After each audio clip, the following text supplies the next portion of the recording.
세상에 없던 방산 토크쇼, 지상파 최초 MBC 경남 방산 토크쇼 밀톡 MC 민주화입니다. 밀톡의 든든한 동반자 두 분이시죠. 신종우 전문위원 그리고 최기일 교수 오늘도 함께합니다. 반갑습니다. 네, 안녕하세요. 반갑습니다. 밀톡 첫 녹화를 한 게 엊그제 같은데 어느덧 7번째 방송입니다. 네, 7분 응선을 넘었네요.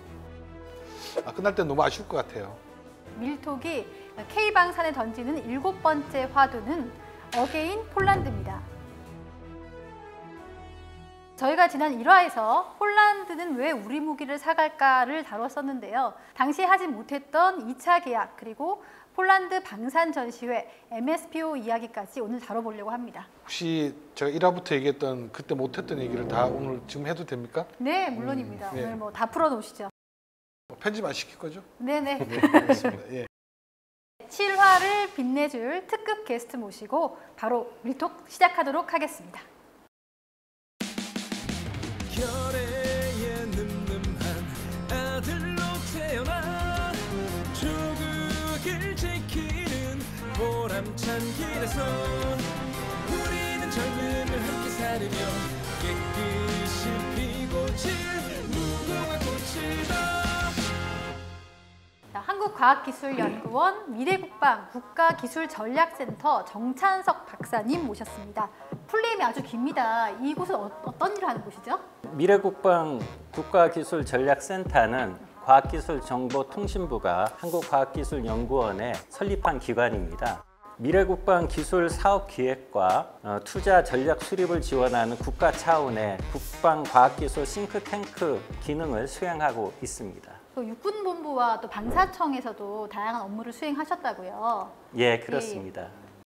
지상무기의 전문가라고 저희 해서 모셨는데 과찬이신데 고맙게 받겠습니다. 네네네. 그리고 해상무기 전문가죠. 우리나라 잠수함의 대부이신 문근식 교수님 모셨습니다.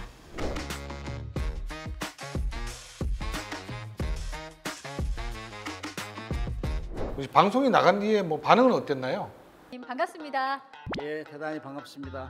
문근식이 이제 이 지방까지 진출했구나. 제가 전화를 몇 번 받았어요. 제가 사실 군 생활하면서 시내에 한 28년을 살았어요. 네. 근데 이제 그날 살짝 내려왔다 갔는데 그 방송을 보고 너 왔다 갔는데 왜 연락도 안 했느냐. 오, 네. 그래서 제가 상당히 많은 사람이 보더라고 이 방송을. 그래서 우리 태풍 오면은 태풍이 남해를 거쳐서 북상합니다 그러잖아요. 아마 방산 열풍이 경남 MBC를 통해서 서울로 오지 않나 이런 느낌을 받았어요. 믿고 보는 방산 토크쇼 밀톡 지금부터 본격적으로 시작하겠습니다. 첫 번째 주제는 K무기 폴란드 짓고 세계로 가다입니다. 지난 8월 15일이었죠. 폴란드 국군의 날 수도 바르샤바에서는 열병식이 크게 열렸습니다. 1920년 바르샤바 전투에서 이제 소비에트 연방의 침공에 맞서 싸워 이제 승전 103주년을 기념해서 열리게 되었고요. 폴란드 내 군 지상 장비 한 200여 대, 항공기 100여 대가 동원됐고, 그리고 나토 회원국에서도 장병 2천여 명이 또 참가를 하면서 냉전이 종식된 이후 최대 규모의 군사 퍼레이드로 기록이 됐습니다. 폴란드가 보유하고 있는 최신의 무기 가운데 미국산 에이브럼스 전차나 유일산 레오파르트 전차, 폴란드의 크랩 자주포 여러 가지 무기들이 열병식에 나왔는데 또 한국의 K2 전차와 K9 자주포가 이 나토 무기들과 어깨를 나란히 하면서 열병식에 참가를 했습니다. 보시니까 어떠셨습니까? K2하고 K9은 우리나라 육군의 대표적인 무기체계인데 이 무기체계가 타국에 가서 세계인의 관심이 되고 있다는 걸 제가 보니까 국민의 한 사람으로서 굉장히 뿌듯함과 자부심을 느꼈습니다. 저도 영상에서 봤지만은 우리나라 FA-50 경공격기가 폴란드 하늘을 처음으로 날았는데 전투기가 진짜 유럽 하늘 나는 건 또 이번이 또 처음이거든요. 그러니까 우리나라 방산 역사에 새로운 한 획을 긋는 일이 벌어진 거예요. 폴란드 공군이 전략화가 되면 미국 29기는 이제 우크라이나로 공연될 텐데 뭐 그런 계기에서 이번에 에어쇼까지 이렇게 펼친 걸로 생각됩니다. 우리 국민들이 이제 자부심을 많이 느끼도 돼요. 사실 잠수함은 그 열병식을 못 나가요. 우리가 잠수함을 독일에서 가져온 지가 30년 됐어요. 그 전에는 잠수함을 갖고 싶어가지고 국민들이 굉장히 염원했어요. 그래서 그 당시에는 잠수함을 갖기 전에는 서울에서 이제 국군을 파리 때문에 굉장히 크게 했어요. 잠수함 모형을 가지고 몇 명이 들고 이렇게 가는 적도 있고. 지금은 뭐 30년이 되니까 우리가 잠수함 만들어내잖아요. 잠수함 수출하고. 그래서 아마 육해 공을 다 섭렵하는 탱크, 뭐 항공기, 잠수함 뭐 이렇게 되면은 많은 국가가 지금 주목하고 있어요. 네, 아까 최 교수님께서 냉전 이후 최대 규모의 열병식이다 이렇게 말씀을 하셨는데 이렇게 규모 크게 폴란드가 열병식을 마련한 이유가 어떤 걸까요? 불안한 거예요, 국민들이. 러시아 우크라이나 전쟁 터지고 나서 거의 나토 모든 국가가 국방비를 GDP 2% 이상으로 올려라. 그렇게 했어요, 지시를. 그러니까 굉장히 불안한 거죠. 옆에서 막 계속 폭탄 떨어지고. 킬리닌그라드 같은 경우는 러시아 해군 북해함대 기지가 있고 거기 바로 가깝거든. 폴란드하고 벨라루시 옆에 있고 그다음에 우크라이나 옆에 굉장히 불안한 거예요. 그러니까 이제는 안 되겠다. 나토에 의존했는데 이제 우리가 돈 좀 더 투자해가지고 자체 방위를 해야 되겠다. 이런 이제 국민적 공감대가 형성된 거죠. 벨라루스는 바그너 그룹이 폴란드를 좀 비난했어요. 우리가 지금 전투에서 패배한 게 폴란드 때문이다. 폴란드가 우크라이나 군에게 무기를 공였기 때문에 졌다는 얘기를 해요. 말도 안 되는 소리인데 그것처럼 이제 벨라루스, 폴란드가 무기 지원을 좀 주저할 수 있도록 그렇게 좀 압박하는 걸로 저는 생각되는데요. 그렇다고 해서 폴란드가 굴하지 않겠다는 의미로 이번 이제 군사 퍼레이드를 대규모로 연 것으로 생각이 됩니다. 뭐 국제 정세의 불안정한 이러한 상황뿐만 아니라 사실 어떤 내부 정치의 요소도 작용된 부분이라 볼 수 있겠습니다. 이제 올 10월이면 폴란드는 이제 총선을 앞두고 있거든요. 그래서 폴란드의 현재 집권당인 이제 민족주의 성향을 지닌 보수 우파. 그래서 결국은 어떤 안보 이슈를 조금 더 부각시키려고 하는 의도도 있지 않을까. 또 궁금한 게 폴란드 총선이 혹시 K방산에 미칠 영향이나 파장이 있을까요?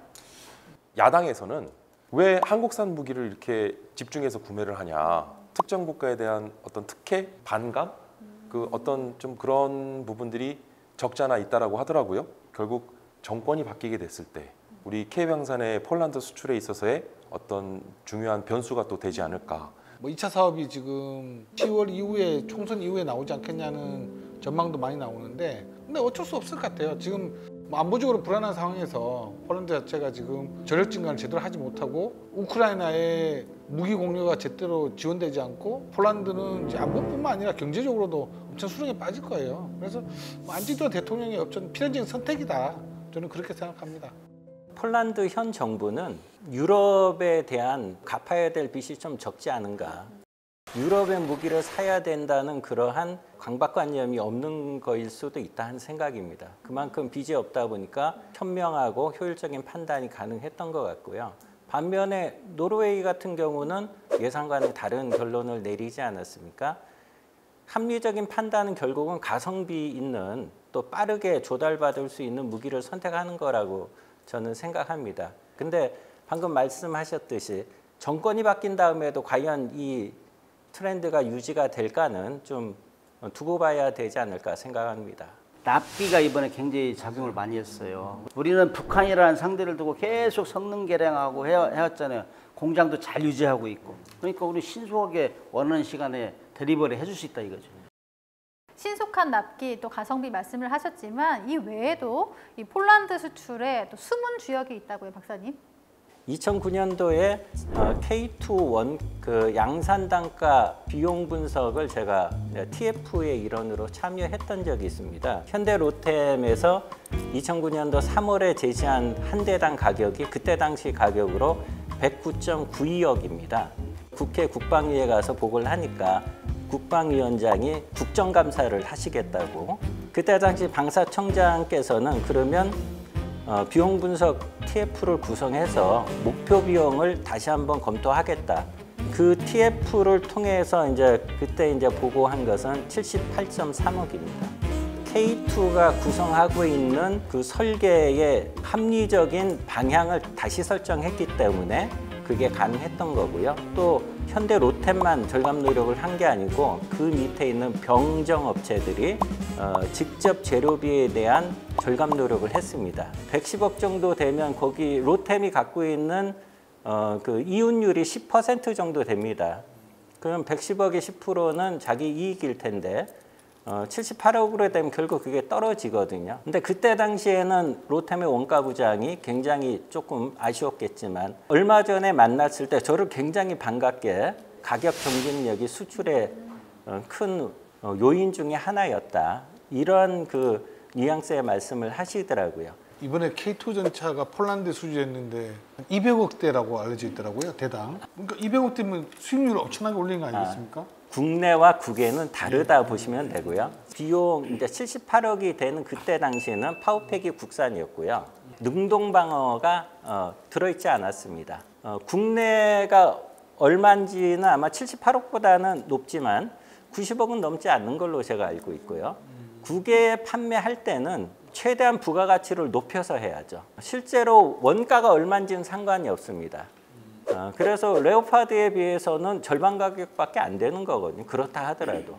예를 들어서 로템이 한 80억 초반밖에 안 되는 전차를 200억 가까이 해외 수출한다면 국가 입장에서 어마어마한 수익을 갖는 거거든요. 워낙 천문학적 예산이 들다 보니까 이 비용 분석 그리고 목표 비용 검증 꼭 필요할 것 같은데 지금은 비용 분석과가 없어졌다고요? 이게 이제 정부가 바뀌면서 사업 분석과하고 통폐합이 비용 분석과가 됐고요. 방위사업 정책과 선행연구과에서 비용 분석 업무를 하고 있습니다. 육군 같은 경우에는 비용 분석과가 아직 있습니다. 방사청에서도 비용 분석에 대해서 지금보다는 좀 더 관심을 가질 필요가 있지 않을까. 실질적으로 이 비용 분석 이런 얘기 나오면 졸려. 시청자들은 머리 아파, 영어 나오고. 그래서 네네. 함정으로 얘기하면은 이제 우리 한국 사람 욕심들이 많아요. 배를 하나 어떤 배를 만들어라면 제일 좋은 것만 다 집어넣는 거예요. 포는 이태리, 미사일은 뭐 미국 거, 전투체계 미국, 독일 거는 뭐 이 측정 장치 다 집어넣으면은 만들어낸대요. 근데 이게 도대체 얼마인지. 배보다 배꼽이 큰 거예요. 만들어냈는데 후속 군수 지원 계속 고쳐야 되잖아요. 그럼 돈이 얼마 들지 모르는 거예요. 그런 거를 비용 분석을 잘못해서 그렇다. 그래서 우리 정 박사님이 더 오래 계셨어야 돼, 방사청에. 그렇게 해서 꽉 잡아줬어야 돼. 그래가지고 비용 분석을 철저히 하면은 결국에는 좋은 배, 완전히 최고 성능 안 가져도 되잖아요. 정확한 데이터를 가지고 만들 때부터 폐기할 때까지 돈이 얼마 드는 거 이걸 잘 분석하면은 이렇게 잘 팔을 수도 있다 이거예요. 싼. 그리고 우리가 이겼잖아요. 독일 레오파드 2배 가격인데 우리 그래서 이긴 거예요. 그런 것들을 잘 할 수 있으려면 비용 분석을 철저히 해야 된다. 어떤 사람이 현기차한테 새로운 뭐 차를 하나 만들어 달라고 한 겁니다.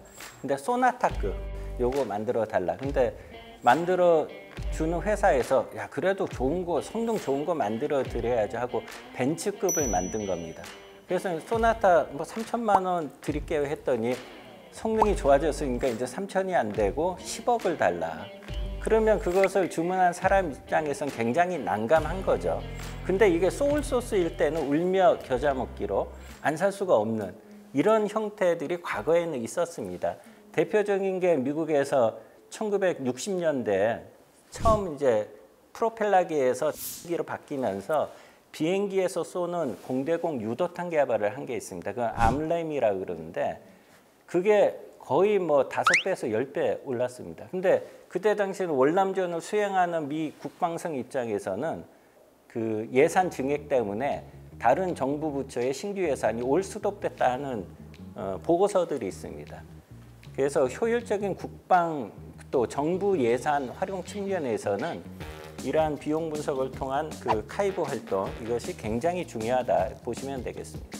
K9이나 뭐 FA50 같은 경우도 다 그런 과정을 거치고 이제 수출이 된 거겠네요. FA50 같은 경우는 애초에 시장 자체가 국내가 작기 때문에 해외를 본 거거든요. 그래서 방사업체 중에 가장 그 비용 분석과 케이브 활동을 열심히 했던 곳이 카이라고 저는 생각을 하고요. FA50이 운영 유지비가 굉장히 저렴합니다.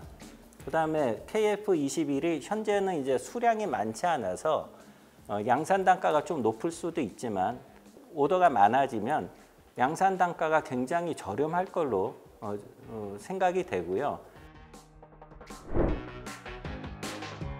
자, 이제 관심은 폴란드 2차 계약입니다. 안제이 두다 폴란드 대통령이 지난 8월에 방한하기로 돼 있었다가 이 태풍 때문에 취소가 됐죠.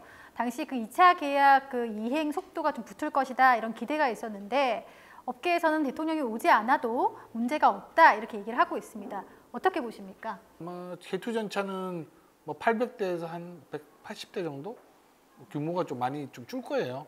근데 그 외에 또 문제가 또 많이 있어요. 이게 금융지원뿐만 아니라 지금 뭐 라이센스 생산까지 얘기가 나오고 있는데 과연 우리가 이렇게 막대한 금융지원하고 기술까지 주고 현지 생산까지 하는데 우리나라의 그런 이제 경남의 어떤 경제 낙수 효과가 뭐가 있을까 그런 게 없더라고요.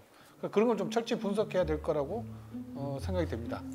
지금 우리가 피가 잘 안 통하고 있는 면이 있어요. 그게 방산 수출 금융 지원이에요. 옛날로 얘기하면은 우리 러시아에 차관 빌려줘가 못 받았잖아요. 나라가 망하면서. 우리 지금 돈을 엄청나게 빌려줬다고 이번에. 이렇게 갑자기 많은 양을 한꺼번에 수출할 기회가 없었잖아요. 그러니까 우리가 대비가 안 됐어, 대비가. 그러니까 어느새 1차 하면서 17조 원 중에서 12조를 빌려준 거거든, 우리가. 근데 지금 2차는 훨씬 양이 많아요. 근데 이미 수출입은행에서는 한도액 초과, 우리 찍으면은 한도액 초과 나오잖아요, 카드. 그럼 똑같은 거예요. 그럼 이거 어떻게 해결할 것이냐. 이 문제가 원활히 해결되지 않으면은 브레이크가 걸릴 수가 있어요. 왜냐면은 이게 지금 윤활유 같은 역할을 하거든. 뭐 최근에 현대로템 기사를 보니까 뭐 수주 잔고가 6천억이 됐다고 보도자료가 나오고 하던데 그걸 보고 깜짝 놀랐죠. 그러면은 협력업체들은 과연 수주 잔고가 그렇게 됐느냐? 부품가를 그렇게 안 해주는 거예요. 그냥 육군 납품가 말씀하신 뭐 80억, 70억으로 해가지고 원가를 후려쳐서 주는데 그럼 우리가 막대한 수출 금융 지원을 하고 하는데 우리나라 전체 경제에 대한 활성화가 되는 게 아니라 그러니까 현대로템과 하나 에어로스페이스만 통장에 돈을 채우고 배를 불리고 있는 구조가 되면 이런 막대한 금융 지원을 해줄 필요가 없는 거죠. 그렇게 하라고 금융지 하는 건 아니거든요. 실제로 이 방산에서만 돈을 벌고 있고 나머지는 예전과 달라진 게 없다는 불평불만이 나오면 K방산 이런 거 할 필요가 없는 거죠. 네? 심각했나? 방법은 있습니다. 이건 제도의 문제거든요. 해외 수출로 얻은 이익도 십시일반으로 이윤을 분배하는 형태의 제도를 만들면 방금 말씀하셨던 그 문제점이 어느 정도 해소가 되지 않을까 저는 그렇게 생각을 합니다. 정부는 정부대로, 기업은 기업대로 그렇게 노력하면서 전반적으로 산업 생태계가 유지돼야 되고 그다음에 지속적으로 갈 수 있는 방안 이런 것들을 이거를 보신 유정자들은 잘 고민했으면 좋겠어요. 그래서 이런 데서 교훈을 얻어가지고 안정적으로 할 수 있게 우리가 너무만 한꺼번에 생기니까 지금 갑자기 체하지 않느냐 이런 상황이에요. 이제 차관이나 금융 지원에 대한 파이낸셜 프로그램들이 2014년 이후에 변경된 게 없어요. 그 기간 동안에 우리 국력도 상승하고 경제력도 높아지고 그다음에 해외 또 수출 비중도 더 높아졌는데 근데 이제 2014년 이후에 관련 법 개정이라든가 또는 어떤 차관이나 수출 보증에 대한 이 금융 지원 프로그램이 변한 게 없더라는 거예요. 그래서 이런 부분도 우리가 이참에 한번 제대로 전반적으로 검토를 하고 2014년 말씀하셨는데 예. 그때가 방위사업청에서 토탈 열심히 종합하고 우리 얼마나 수출했어요? 했을 때 32억 불 정도 했어요. 작년 한 해가 170억 불이니까 비교가 안 되죠.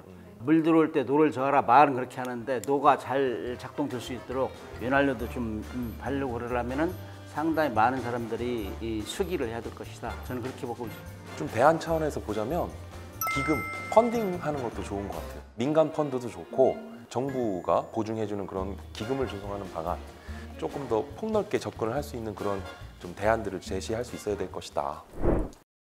폴란드 진출을 계기로 우리나라가 유럽 나토로 진출할 수 있는 어떤 발판은 마련된 거죠. 유럽 나토뿐만이 아니라 방산본거지 미국 진출까지 어떻게 가능할 거라고 보십니까? 어떻습니까?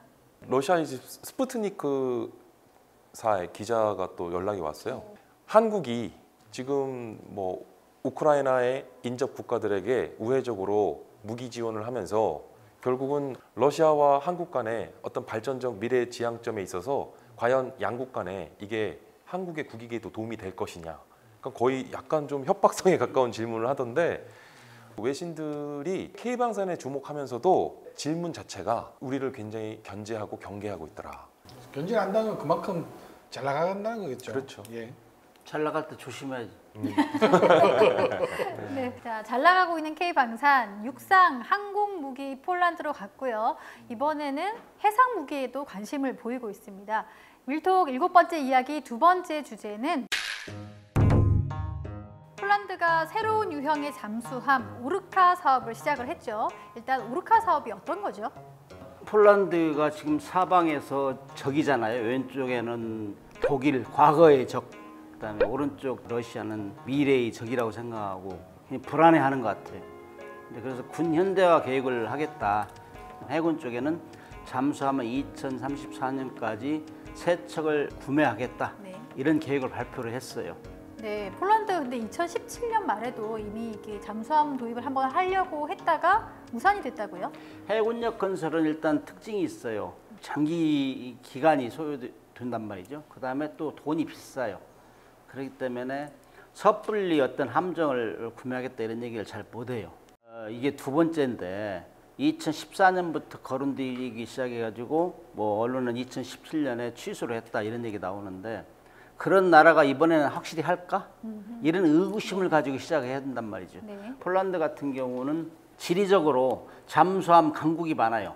18개 국가에 170여를 수출한 독일, 프랑스 2등 디젤 잠수함, 그다음에 스웨덴도 또 강자.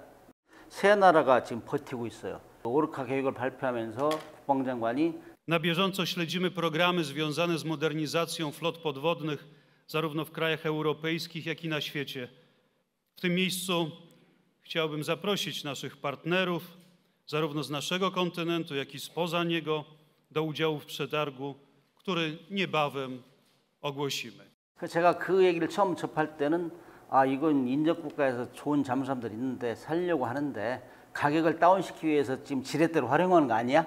이런 생각이 맨 먼저 들었어요. 그러나 시간이 지나면 지날수록 이제 구체적으로 이제 얘기를 하면은 우리 거도 어플라이도 괜찮겠다 이런 생각이 들어요. 5월에 이 부하시자크 장관이 잠수함 도입 계획을 발표를 하고 7월에 또 입찰 정보를 공개를 하고 굉장히 빠르게 진행이 되고 있습니다.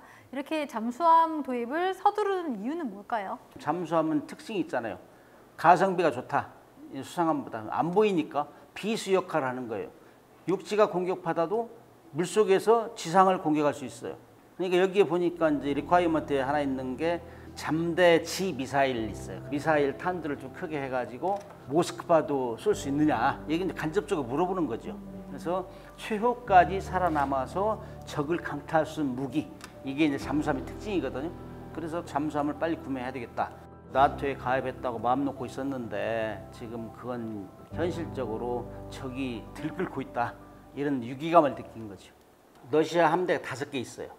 세 번째로 큰 거 발트 함대. 그게 킬리닌그라드에 있어요. 킬리닌그라드 맞습니다. 공교롭게 러시아와 폴란드가 국경이 맞닿아 있는 인근 지역이기 때문에 폴란드 입장에서 보면은 해군 기지지만은 바로 코앞에 있는 거예요. 발트 함대가 최근에 잠수함 전력을 강화하고 있어요. 잠수함 전력을 증강 배치하겠다고 하는 움직임들이 폴란드 정부를 자극하는 거죠. 계속 증강하니까 우리도 대비를 해야 되겠다. 그런 차원에서 작전 요구 성능이 한 2,000톤 전후, 그다음에 뭐 30일사 작정할 수 있어야 되고 어뢰는 잠수함의 기본 무기고 그다음에 거기에다가 잠대지 잠수함에서 지상을 공격할 수 있는 미사일을 좀 실었으면 좋겠다. 뭐 그런 정도로 볼 때는 대러시아에 대해서 우리도 지금 준비 잘하고 있어. 함부로 건들지 마자 하는 워닝이 아닐까 그런 생각을 합니다. 폴란드가 지금 요구한 조건을 들어보면 도산 안창호급 정도가 되나요? 그보다는 약간의 작은 낮은 성능으로 봐요. 그냥 디젤 잠수함이지만은 순항 미사일로 무장한 잠수함이 필요하다. 잠수함이 뭐 교수님도 말씀 잘하셨지만 비수라고 표현하잖아요. 상대방이 감히 나를 공격 못하게 하는 비수 같은 걸로 가지고 있어야 되는데 또 우리가 또 유럽의 재래식 이제 디젤 잠수함과의 차이는 이제 SLBM을 발사할 수 있다. 순항미사일과 SLBM은 분명히 차이가 있습니다. 순항미사일은 탄두의 탑재 중에 작다 보니까 핵을 탑재하지 않고는 파괴력을 높일 수가 없어요. 한계가 있죠. 근데 탄도미사일 같은 경우는 탄두 중량을 높일 수도 있고 순항미사일과는 비교할 수 없는 속도로 적진을 순식간에 타격할 수 있으니까 뭐 그런 것도 한번 기대를 해볼 수 있을 것 같아요. 우리나라 그 HD 현대중공업과 그리고 하나오션이 입찰 의향서를 좀 제출을 했잖아요. 어떻게 수주 가능성은 어떻게 보십니까? 국민들은 다 수주하기를 바라겠죠. 그리고 수주 가능성도 있고 하나오션은 이제 잠수함을 개발을 좀 많이 했어요. 그다음에 공동으로 현대하고는 독일 거 가지고 조립 생산도 했고 독자적으로 만들고 그래서 두 회사는 그야말로 잠수함을 제휴한 조선 능력은 세계 1, 2위예요. 지금 너무나 많은 강자들이 포진하고 있다. 이런 차원에서 그러나 이거를 이기면은 엄청난 파급 효과가 있죠. 하나오션 같은 경우는 현대중공업과 손을 잡을 이유가 전혀 없어요. 제가 이제 하나시스템 구미 연구소를 공략을 가보니까 뭐 실제로 장보고스를 납품할 수 있는 전투 체계를 이제 만들고 있더라고요. 현장에 가보니까 결국은 하나 입장에서는 하나 시스템이 전투 체계를 만들고 하나오션이 뭐 수출도 한 시적 잠수함 수출한 경우가 있으니까 굳이 두 회사가 손잡고 갈 일은 없을 것 같고요. 그리고 하나오션과 현대중공업은 악연이 있죠. 기밀출부터 해가지고 그동안 이제 3년 동안 인수할 듯 말 듯 하면서 그 대우조선을 아예 수주를 아예 못하게 만들었잖아요. 지금 제가 물어봤죠. 궁금한 거야. 현대중공업은 하나오션하고 같이 하고 얘기하는데 하나오션 전화하면 그럴 생각이 없대. 뭐 완전 입장이 틀린 거니까 폴란드 사업에 같이 나가겠다고 얘기를 하는 건 뭐냐면 현대중공업이 하나오션을 생각도 하고 있는데 혼자 하고 얘기하고 있는 것 같아요. 대우에서 하나오션으로 변경되면서 이제 경쟁 환경이 좀 바뀐 거죠. 그래서 이제 하나오션, 하나 시스템에서 전투체계도 만들 수 있고 뭐 다 할 수 있는데 굳이 해야 되느냐.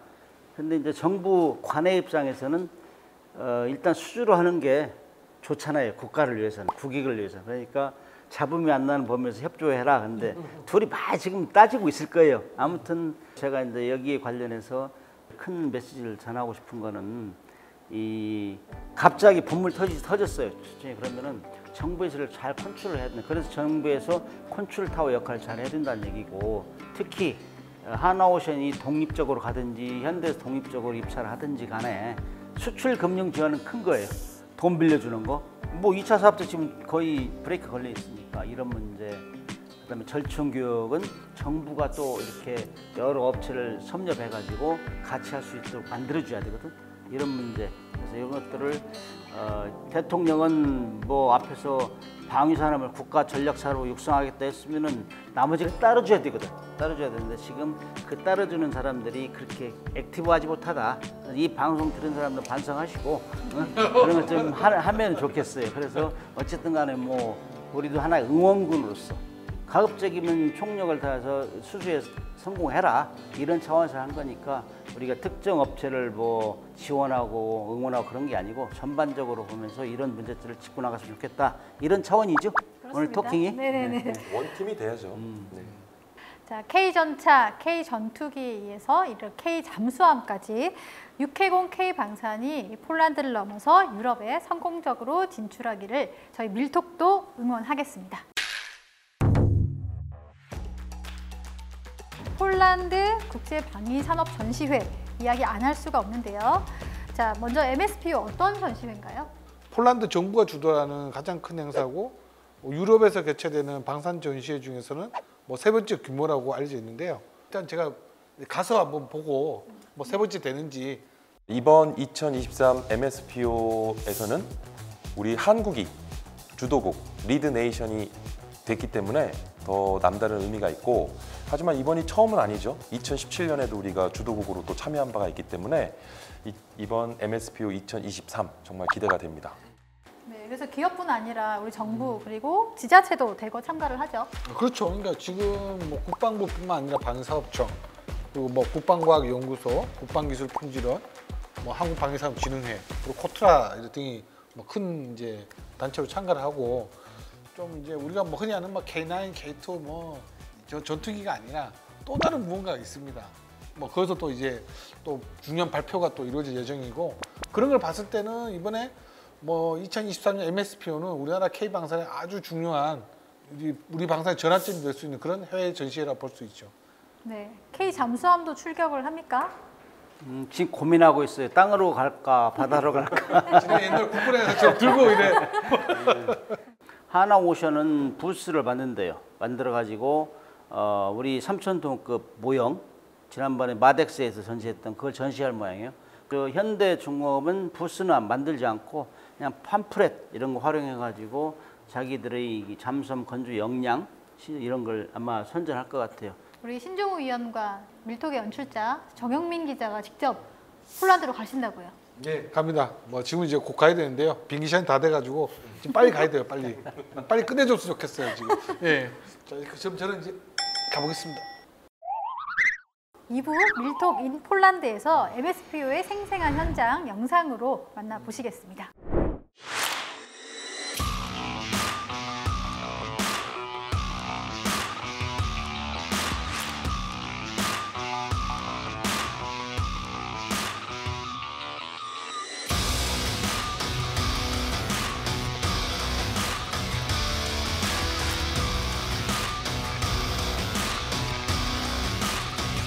폴란드와 세계 각국의 방산 관계자분들께서는 본 행사 기간 동안 대한민국의 주요 방산업체가 출품한 첨단 무기체계에 대해서 필요한 정보를 얻으시기 바라고 문화체험을 통해 대한민국을 이해하는 기회를 갖기를 희망합니다.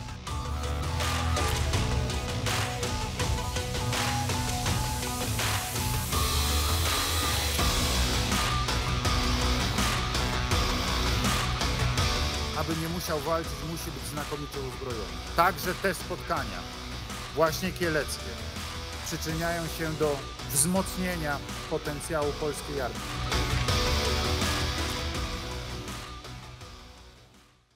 폴란드 키에체에서 열리는 국제 방위산업 전시회 MSPO에서 현장에서 여러분께 전해드립니다. 밀톡인 폴란드 1일 MC 정영민 기자입니다. 반갑습니다. 자, 제 옆에 신종우 위원님 나와 계십니다. 예, 안녕하십니까. 지난번에 마산에서 뿅 하고 나타나기로 했는데 하나, 둘, 셋, 뿅! 이렇게 해서 왔습니다. 예. 오늘 근데 좀 너무 잘하시네. 아, 아닙니다. 아, 오늘. 아니 왜 이 길을 숨기고 있었을까? 아, 오전부터 너무 이제 인터뷰하랴, 막 그냥 이 넓은 전시장 종횡무진만 다니다 보니까 저희 같이 안지두다 올 때 그렇죠, 그렇죠. 뭐 취타대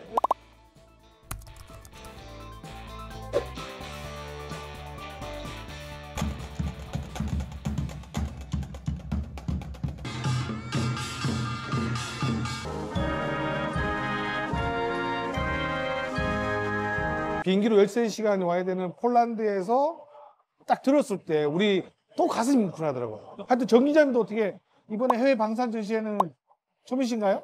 처음입니다. 아, 그래요? 난생 처음. 오늘 전시회 오전부터 우리 요 표 들고 표 딱 찍고 이렇게 들어왔잖아요. 한 9시, 10시쯤 들어왔는데 둘러보시니까 어떠셨습니까? 저는 기본적으로 방산 전시회를 가면은 모든 부스를 다 가봅니다. 야외 전시장도 다 보고 하는데 진짜 규모는 그렇게 크진 않아요. 우리 아덱스 정도 규모라고 이해하시면 될 것 같아요. 우리나라의 그 방산회사들이 총 출동을 해서 미국의 록히드 마틴과 보잉보다는 더 크게 더 커요. 부스를 차린 거는 제가 처음 봤어요. 깜짝 놀랐어요. 예, 예. 더 커. 예, 예. 아니, 로키드 마틴이나 레오파르드가 막 위축될 정도로 너무 커. 하이만 보셔도 그렇고 하나도 그렇고. 예. 예, 그리고 오늘 그 안제이 두다 폴란드 대통령이 특별히 우리나라의 방산 부스를 다 견학하고 왔어요. 모든 걸 일일이 다. 안지두다 대통령 왔을 때 지금 연예인 왔는 줄 알았어요. 연예인. 잘생겼더라고요. 잘생겼어요. 예, 예. 약간 귀공자 스타일. 아무래도 우리 체계 기업들을 중심으로 부스가 꾸려졌지만 그래도 중견기업 또 중소기업 부스들도 이렇게 마련되어 있다는 또 아, 저도 봤는데 뭐 8월 3일이라는 회사 아시나요? 8월 3일? 예. 잘 모르죠? 네. 우리나라 K2 뭐 탄을 좀 쉽게 들어가게 만드는 간단한 장비가 있어요. 그걸 만드는 회사까지 왔더라고요. 왔어요. 이제 앞으로는 중소기업까지 폴란드에 진출할 수 있도록 중소기업관까지 만들어졌습니다. 예. 자, 그러면 우리 첫 번째 주제로 바로 들어가 보겠습니다. 기아의 소형 전술 차량 KLTB. 이 소형 전술 차량이 갑자기 나타났어요. 그렇죠. 뭐 4천억 규모다. 이게 뭡니까 이게? 우리나라 뭐 K방산의 어떤 밑거름이 또 가성비라고 또 얘기를 하잖아요. 우리 소형 전술 차량도 좀 그래요.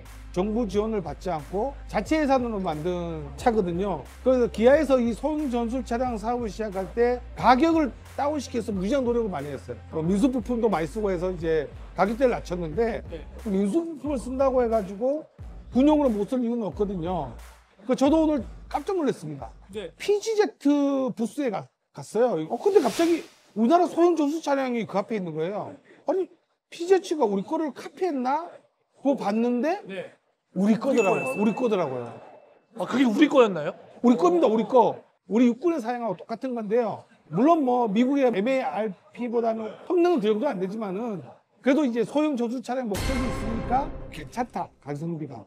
그래서 이제 대규모로 수주를 한 것 같아요. 그러니까 PGZ 부스에 우리 소형 전술 차량이 있었다는 이야기는 예. 구매 계약이 이루어졌다는 얘기죠. 계약으로도 이제 어. 현지에서 생산이 이루어지죠. 이루어진다는 예, 거죠. 예. 현지 그렇죠. 생산으로. 예, 예. 근데 이 소형 전술이 예. 어디에 있습니까? 그러니까 여러 가지 목적이 있어요. 뭐 지휘용 차량으로 쓰기도 하고, 지휘용. 뭐 앰뷸런스 용도로, 그리고 부대들을 이제 이동시키는 차량을 쓸 수도 있고, 단거리 지도부 미사일을 탑재하면 저속 항공기가 격추할 수 있는 하수가 있죠. 근데 두려운 존재. 그게 다목적이죠, 다목적. 다목적. 예, 근데 우리나라 이제 소형 전투 차량 같은 경우는 럼플렛 타이라고 하는 이제 뭐 물론 여기 있는 구정차들 다 럼플렛입니다. 탄을 맞아도 이제 펑크가 안 나고 기동을 할 수 있고, 그러니까 그런 거니까 뭐 군용 기준은 맞죠. 맞아요. 예, 예. 폴란드 2차 계약. 이거 정말 뭐 차관 얘기부터 해서 예, 예. 화두였어요. 예. 2차 계약 물량 뭐 발표 소식 들으신 거 있으세요? 오늘 첫날이긴 해서 뭐 자세한 얘기는 듣지 못했지만 2차 사업의 어떤 내용은 다음 달에는 폴란드 총선이 끝나봐야 될 것 같습니다. 그래서 제가 이제 미리 와서 이렇게 예. 폴란드 현지 분들과 이 군 관계자나 예. 들어보니까 폴란드는 이렇더라고요. 폴란드의 이 국방비가 GDP 대비 한 2.5% 정도 된다. 그럼 뭐 적은 금액은 아니에요. 그렇죠. 근데 우리가 돈을 빌려줬는데 갚을 수 있느냐라는 게 매번 논쟁이 거듭돼 왔는데 예. 2차 계약을 한다고 했을 때 우리가 돈을 받을 수 있는 시점이 2026년도, 예, 예. 27년도. 예. 그때 되면은 폴란드는 국방비가 아마 GDP 대비 한 5% 정도까지 올라갈 거다. 그러면 충분히 지불할 수 있다. 그 또 하나 몰랐던 사실. 예. 국방세를 내요. 폴란드는 지금 모든 세금에 국방세가 포함되어 있어서 예, 예. 네네. 이거를 올리면 그 국방세를 모아서 지불할 수 있다. 뭐 이런 얘기도 나와서 뭐 걱정 안 하셔도 된다. 여기서 또 나오는 기금 얘기예요. 예, 그렇죠. 요거는 이제 하정모인데 윤석열 대통령이 폴란드에 방문했을 때 국빈 자리에서 그때 나왔던 이야기입니다. 실제로. 그때 모 체계 기업의 예. 대표로 들어가신 분이 우리나라 지금 돈 빌려줄 수 있는 게 법적으로 한계가 있는데 예. 줄 수 있냐 그랬더니 기금을 마련해야겠죠. 라고 했다. 기금. 그래서 뭐냐면 기금. 40, 40, 10이 나오는 거예요. 90억 불. 40, 40. 그러니까 40 정도는 수출입은행, 40은 무보, 그다음에 10이 기금인 것 같아요. 그 수은에서 할 수 있는 차관항도 무보에서 보증을 해줄 수 있는 한도를 넘지 않은 선에서 이번에 2차 사업이 계약될 것 같아요. 제가 오늘 인상 깊게 본 게 뭐냐면 미국의 M1 전차와 레오파드가 세계 최정상에 알려졌었잖아요. 그렇죠. 독일 뭐라 그래 축구한다고요. 전차 군단 이러잖아. 그렇지. 이제 전차 군단이 대한민국 된 거예요. 근데 이제 아까 신종 위원님하고 저희가 한 바퀴 예. 돌았잖아요. 그렇죠. 돌았는데 정말 이색적인 걸 만났어요.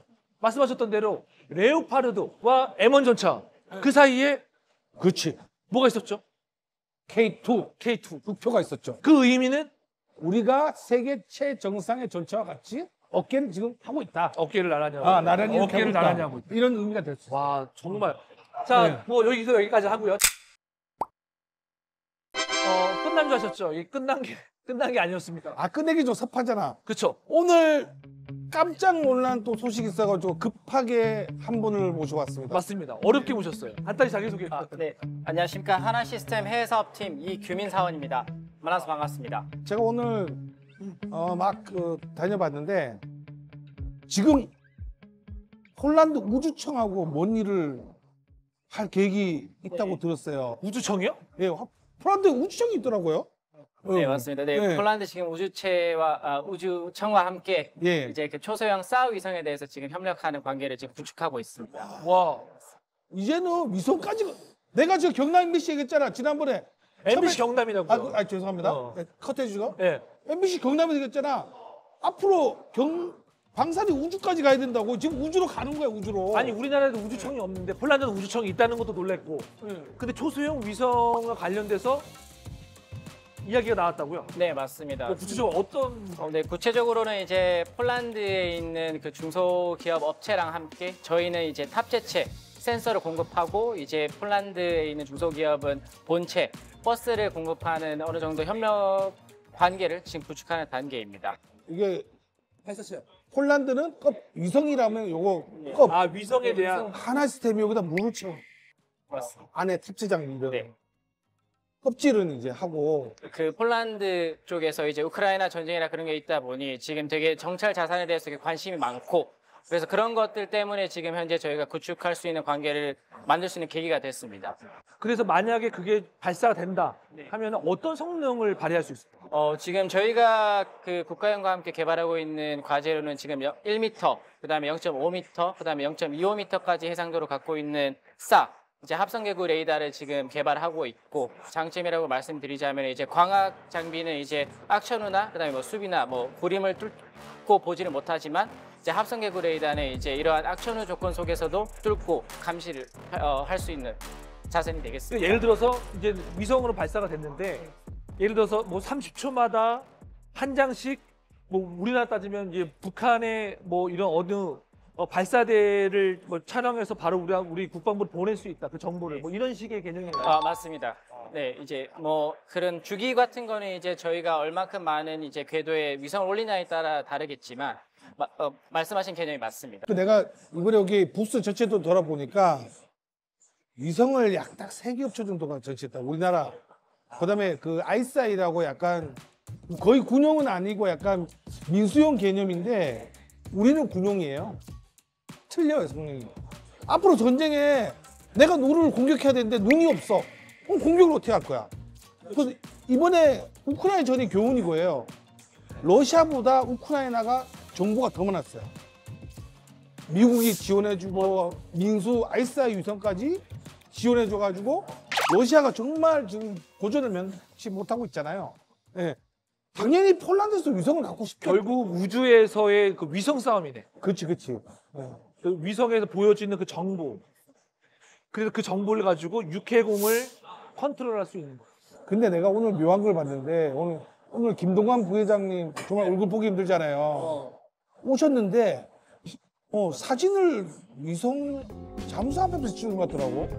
위성하고 잠수하면 사진 찍으셨다고? 앞에서 뭐 찍는. 안진두 대통령한테 설명했잖아요. 거기서 그러니까 다른 무기는 안 봐. 그러니까 제가 여기 눈치챈 게 뭐냐면 딴 데 서운하겠어. 이거 뭘 의미하느냐. 그러니까 이게 차기 폴란드 그렇지. 협력 사업입니다. 폴란드 국방장 부총리가 하나시대 용연구소를 견학 가더라고. 어디요?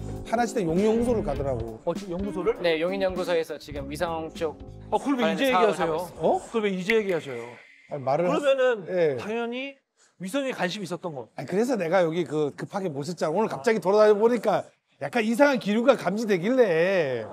자, 그러니까 이제 앞으로 K-스페이스 방산으로 불릴 날도 멀지 않았다. 댓글에 보면 너무 설레발친다 그럴지 모르겠지만 그래도 우리가 꿈과 희망을 갖고 열심히 해야겠다 그런 생각이 듭니다. 다음에 한번 나와주시길 용의가 있으십니까? 네, 뭐 좀 더 이제 사업이 잘 돼서 이제 좋은 소식 갖고 제가 꼭 여기 다시 한번 나올 수 있는 기회가 꼭 됐으면 좋겠습니다. 초수형 위성에 관련돼서 한번 모시겠습니다. 밀통에서. 지금까지 지상파 최초 방산 토크쇼 밀통인 폴란드였습니다.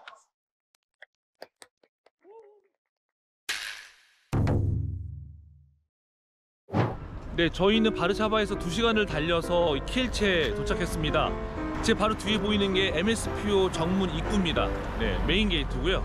자, 세계 방산, 무기들의 향연, 무기들의 한 자리에서 볼 수 있는 MSPO 들어가 보겠습니다.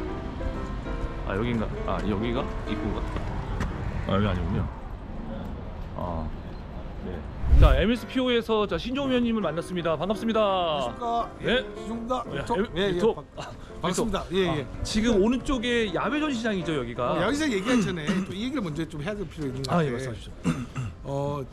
지금까지 보면 우리가 뭐 K 방산에 대해서 많은 분들이 뭐 노트북이나 이런 데 많잖아요. 근데 우리 밀톡은 현장까지 와서 한다. 실제로 보면 우리가 여러분들이 유튜브에서 우리 K 방산의 위력이 어느 정도인가를 많이 말씀하시는데 그렇죠. 실제로 와보면 느낌이 달라요. 제가 여기 폴란드에서 느낀 점이 많아요. 맞아요. 저도 좀 무식한 거예요. 폴란드를 너무 몰랐어요. 저도 너무 몰랐어요. 그러니까 폴란드 보니까 왜 우리나라 K 방산이 이렇게 폴란드에서 상당히 대우를 받느냐 그 이유를 알 수가 있더라고요. 뭐 역사적 배경도 있고 무엇보다 이 MSPO 와 보니까 한국 간 규모가 어마어마합니다. 역시 주민국이다. 나도 안 들어가 봤는데. 아 그렇습니까? 그래? 네, 저희가 MSPO 오른쪽으로 계속 오다 보니까 기갑 장비들이 눈에 보입니다. 네. 여기는 이제 야외 전시장인데요. 폴란드에서도 자체적으로 생산한 이제 장갑차라든지 기가 차량들이 좀 많이 있는데 이번에 MSPO의 어떤 상징과 같은 모습이 좀 하나가 있습니다. 자, 이제 카메라 한번 돌려볼까요? 이걸 보시면은 이제 뭐 거의 세계 최정상의 전차로 알려진 독일의 레오파드 전차 아시죠, 모양 그죠? 그리고 저쪽에 저거 미국의 M1 에이브람스 전차가 있는데 딱 보면 중간에 뭐가 있냐면 바로 우리나라의 K2 쿠페 전차가 있습니다. K2네요 이게. 네. 세계에서 가장 뛰어난 전차들과 어깨를 나란히 하고 있다는 모습이 지금 보여지고 있는 거예요. 입증되고 있습니다. 네, 이거 미국만 봐도 다 입증되는 거죠. 뭐 우리가 뭐 K2 전차 아무리 얘기해도 이 중간에 또 갖다 놨죠. 중간에 구석이 아니라. 그리고 우리 한번 현지 반응. 오케이. Dzień dobry. Dzień dobry. Dzień dobry. K2 전차. K2 전차. Good, very good. 좋은 차. 좋은 차. Okay, say again. K2 전차 좋은 차. 감사합니다. Thank you. K2 전차 좋은 차랍니다. 아니 사실 이거 너무 왜 억지 시켜놓잖아. 아니 근데 저희가 제가 이제 이거를 이게 좀 창피했어. 아니 못 듣고 모르겠네. 아니 이례적으로 한 게 아니라 우리 처음에 들어봤잖아요. 들어볼 때 저희가 K2를 딱 가니까 좋은 차 우리가 한국 사람인 줄 알고 좋은 차 한국말을 하는 거예요. 진짜요? 그걸 제가 들은 거예요. 그래서 마지막으로 말씀.